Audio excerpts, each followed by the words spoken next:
Et donc c'est bien ça, table numéro 6. Et c'est parti pour le match.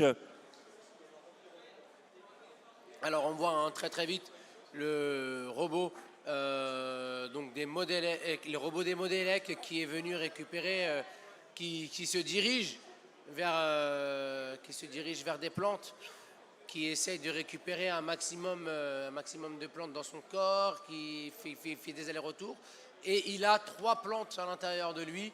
Est-ce qu'il va mettre les plantes dans les pots?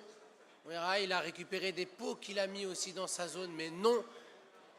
Il a mis deux plantes en jardinière. Pendant ce temps-là, le robot Sudria Botix, qui est forfait pour l'instant, car il ne s'est pas déplacé, malheureusement pour eux. On voit le robot qui...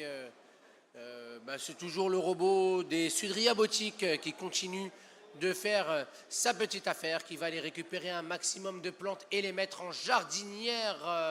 3 plantes qu'il a réussi à mettre à un instant dans une jardinière.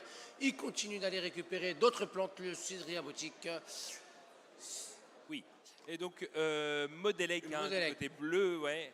Modélec de Carquefou face à Sudria Botix d'Ivry-sur-Seine.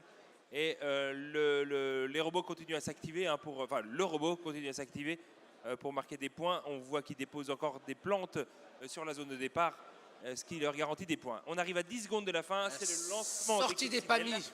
Sortie des coccinelles, effectivement, sortie des PAMI.